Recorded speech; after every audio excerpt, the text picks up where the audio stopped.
guys, welcome back to our channel. I'm Tamika, and today I'm so excited because I'm gonna talk to you guys or share with you my birth story. I must apologize, I don't have like detailed video. One, I'm not there yet. I'm not that person who likes to be out there. I'm still on the private side, trying to learn how to be a little more open and get used to this world of being on YouTube and being on social media like that. And another thing too, the hospital did not allow us to record the birth once things get into the nitty-gritty. So why don't we just jump on it and I'll take you all along. So my due date was September 3rd, 2022, but I never thought that I would go that long. I've never gotten to 38 weeks, so I was expecting the same thing for this baby as my last two. So surprisingly, when I got to 36 into 37 weeks, I started to feel a lot of discomfort, but I didn't feel like I was gonna go in labor, but I was feeling heaviness and I was aching all over. But it could be, all the preparation, especially getting ready for a baby shower and stuff like that. Maybe that was it. So I survived the baby shower and I went another week, and I was like, 37 weeks, baby's gonna come anytime now, because I'm matching things according to my history with my other two kids. I'm like, for sure we're not gonna make it to 38 weeks. So I was very surprised when I hit 38 weeks, and even though I feel a lot of discomfort here and there, I have pain, I didn't feel like I was gonna have the baby anytime soon. So it was Friday, I believe it was Friday, August 26th, and my husband got home from work and we decided that we were gonna rush to the supermarket to get a few stuff, plus get other things done before the Sabbath. As you know, we're Sabbath keeper, Seventh-day Adventist, so the sun would have set soon, but I wanted to get a few things. Plus I always wanted to have things in the house just in case my husband and I had to leave. The kids will always have something to eat. So I remember that I was in the supermarket and my husband went somewhere else to get something done, and I was shopping, and all of a sudden I had this horrible pain. I was like, oh no, this better not be, it cannot be acting like this. But the pain keeps coming, at intervals, but it's not really close. A few of them were, and I literally could not finish shopping. I was crawling through the aisles. I had my 5-year-old son with me. Persons were asking me if I'm okay, and I was like, I'm okay, I'm just having a lot of discomfort. I think this baby will be here over the weekend, because people get concerned when you're pregnant. Being pregnant draws attention, and when you're basically crawling through the aisles of a supermarket, people are naturally gonna be concerned and they're gonna ask you if you're okay. So I called my husband and I'm like, you gotta come and finish this shopping because I absolutely cannot. But I'm a very stubborn person, very persistent. So he's like, take a seat, and when I get there, I'll do the rest. But I was slowly moving through because I didn't want to be there too late, so I was slowly moving through, picking stuff up. And I got some water, and nice enough, a lady was there with her husband, so she asked him if he could put the water in the cart for me, and he put 3 cases of water on the cart for me, and I was so grateful. And we continued down, and I just slowly, when the pain starts, I slow down, and when I got the break, I kept moving just to make sure that I get through the shopping, and get home. And so by the time my husband came, I was almost done, just a few things for him to get, but I literally could not stand in the line to check out. I told him, I said, give me the keys, I'm gonna go sit in the car, and you and Jetty do the rest. So I walked to the car, and I basically could not even get my foot in because I was having so much pain and pressure. and I just sat and dangled my feet outside the car. So there was this lady, we arrived together at the supermarket, and she was driving out and she saw me and she's like, you know you're gonna have this baby. And I'm like, I really think I'm not gonna get through this weekend before having this baby. By this time I was 38 weeks pregnant exactly. And I've never gotten to 38 weeks, as I said before. So I'm like, anytime soon will be game over. So my husband came, we went home, and throughout the night I continued to have discomfort, and they started to come a little closer, like 12 minutes, 10 minutes. But you know, I guess in having the kids before, I kind of know that, you know, it's not imminent. The baby's not gonna come right now. So I'm like, okay, if it continues like this, I just had this urge that I wanted to go to church one more time. Just one more time. I want to be in church before having this baby. So of course throughout the night I was very restless, but I gradually managed to get some rest. So the Saturday morning, which is our Sabbath morning, I got up and I decided that I'm gonna go to church. The family's gonna go to church. It's gonna be our last Sabbath going to church for a while, because generally, you know, after having the baby, I stay home. It's a practice. We stay home a while, maybe 6 weeks, and then we go back out and mingle with everyone. And church is like my go-to spot. You know, people go to parties and stuff like that. Church is my jam. So I really wanted to be there. So I got up. I did my husband's hair. I mean, I'm having pain, you know, but it wasn't unbearable. I did my husband's hair because I'm like, you gotta look handsome for your daughter. You can't have her coming and you're looking all, you know, battered. You know, you gotta look good. You are first love. So I made sure I did his hair.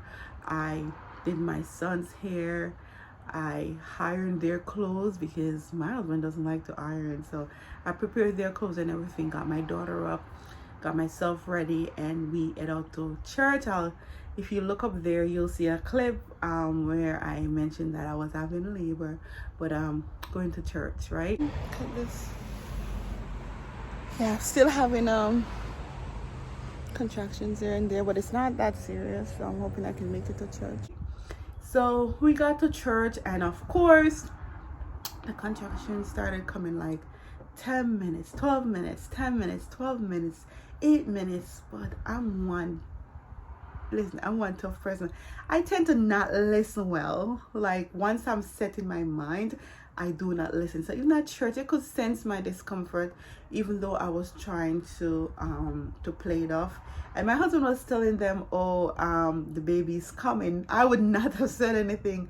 He's like, the baby's coming. And some of the experience women were saying, we could see that she has discomfort. So they're like, go home, because we were like 40 minutes or more from the hospital. And they're like, you don't want to have this baby on the highway. But I just know within myself, and it's something, you know. I mean, I'm not saying that you cannot be wrong or you're off with your calculations, but I just knew that the baby was not that close to coming. I know she was on her way, but she wasn't that close to coming. And so we stayed at church, and I think about 4, so we decided to go home. I came home and my hair was not done, and I'm like to my daughter, please cornrow my hair backwards, because I wanted to be comfortable. My husband wanted me to get braids. I'm like, no, I'm not gonna get braids. I'm not gonna go to somebody else and sit down for 3 hours, 4 hours, 5 hours just to do my hair. I cannot do that. I don't want to do that.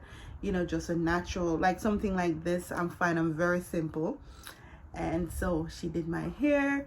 The Friday, I made sure that our bags were packed. I did everything last minute, but then the way I was feeling, I knew that I had to start getting things together.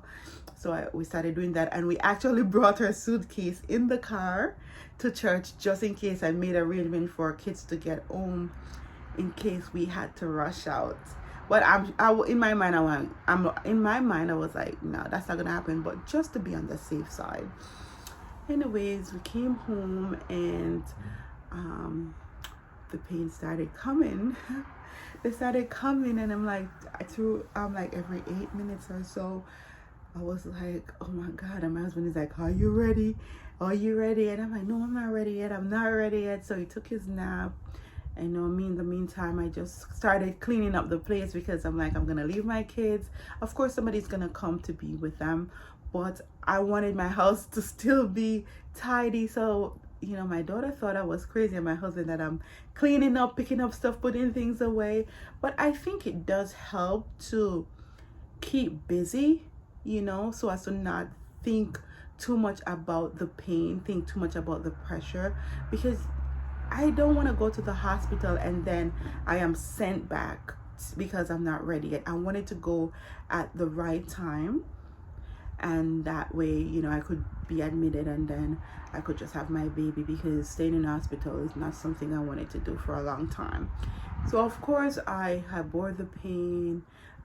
I screamed when the contractions come, and I relaxed and just try to enjoy the rest of the evening.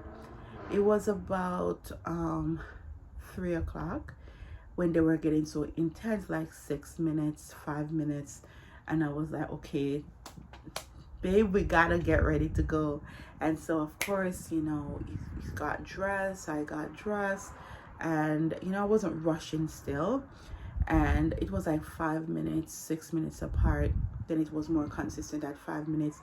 So I'm like, it's time for us to go. So I remember getting to the car first, and I had this bout of pain. It was so excruciating, and I cannot see my husband coming.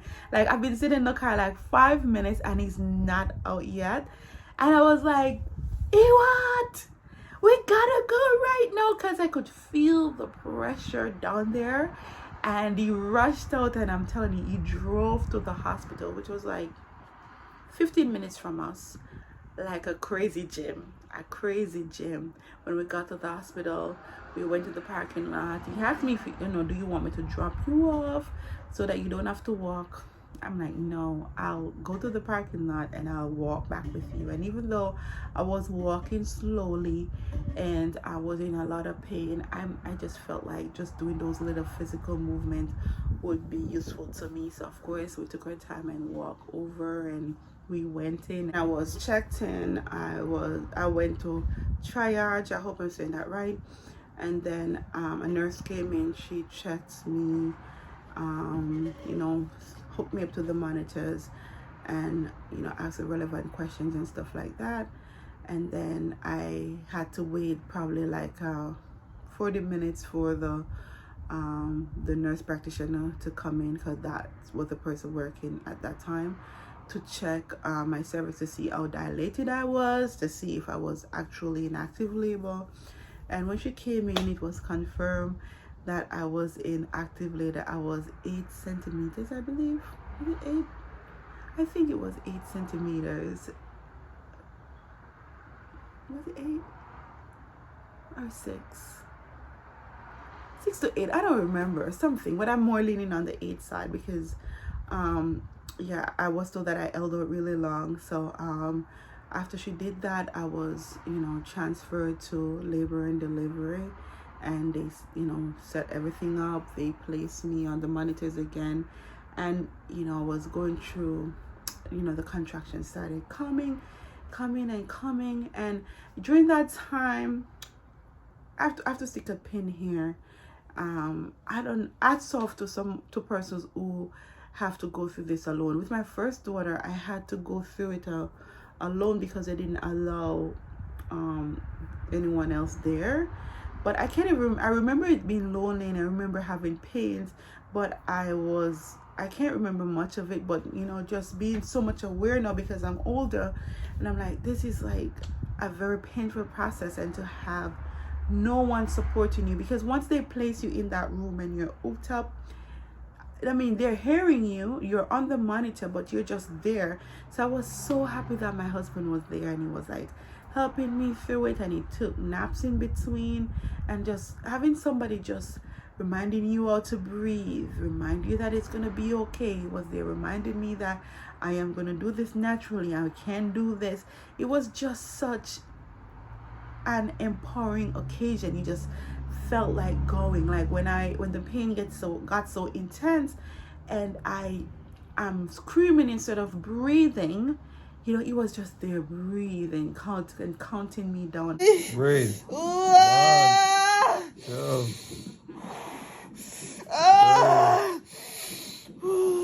1, 2, 3.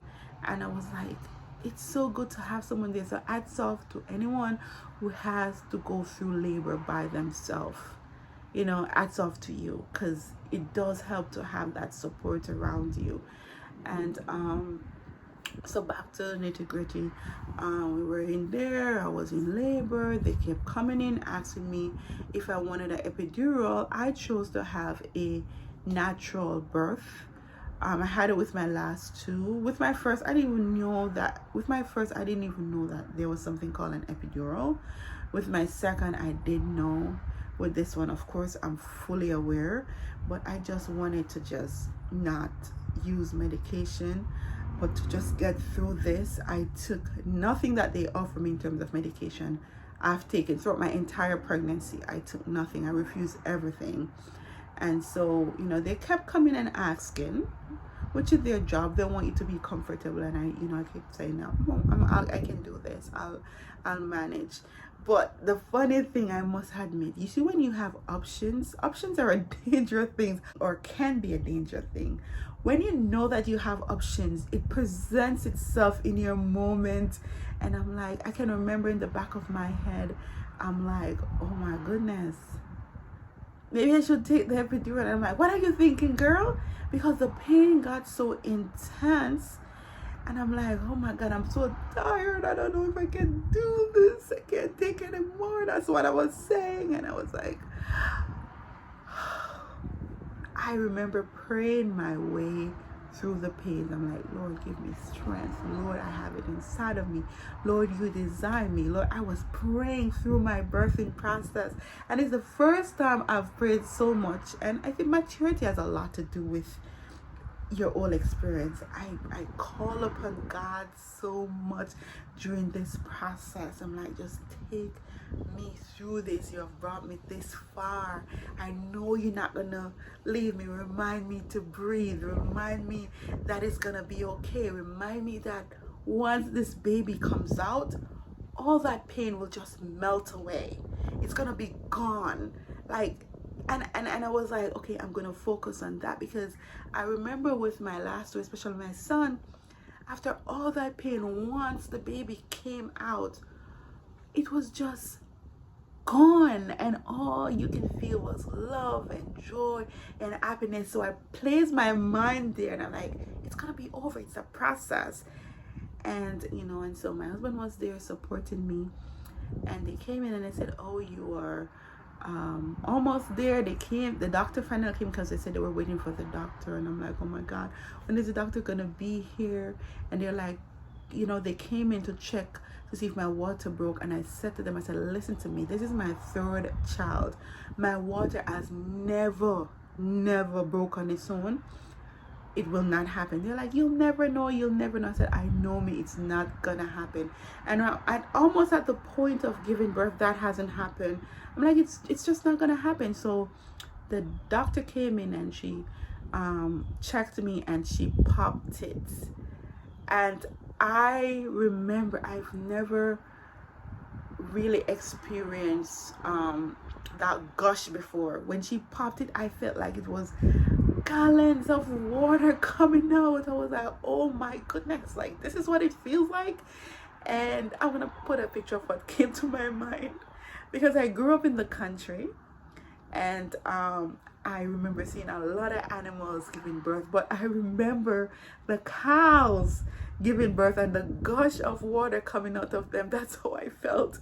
And I'm like, oh, this is what it is. You know, through everything, it's like I've become so much aware, you know, that I'm older. And I'm like, this is what it feels like. This is what it's, you know, this is what people talk about. And I was like, I kind of felt disgusted, because I'm like, it feels like it was never gonna stop. It was just gushing and gushing out. And then after that, the pain just went 100 degrees out. It's like, it was insane. And I was screaming, and my husband was there, and he's like, breathe, breathe. 1, 2, 3, breathe. So they came in, time to have the baby. They set up everything. I could feel baby coming. I could feel the pressure. I could feel baby pushing along.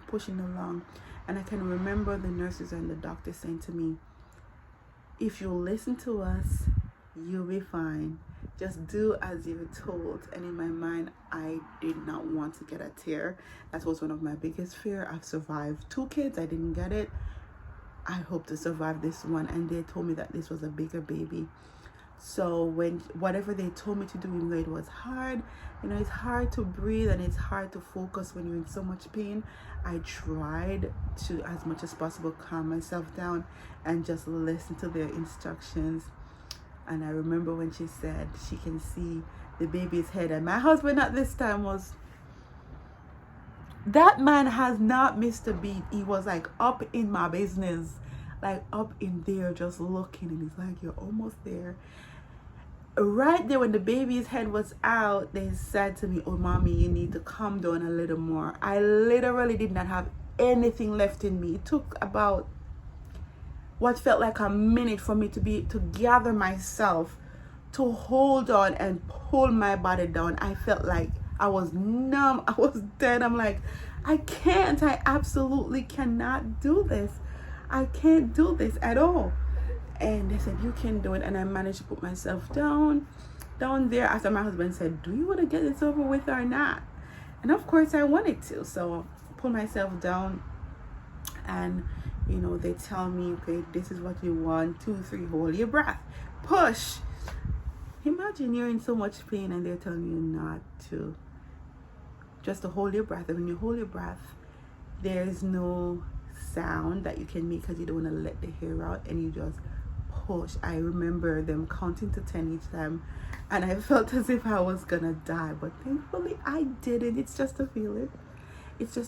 I did not die. Yeah, and I pushed, and I could feel baby girl's shoulder, and I felt when the doctor turned her and whoosh, she was out. And I remember feeling such a great relief.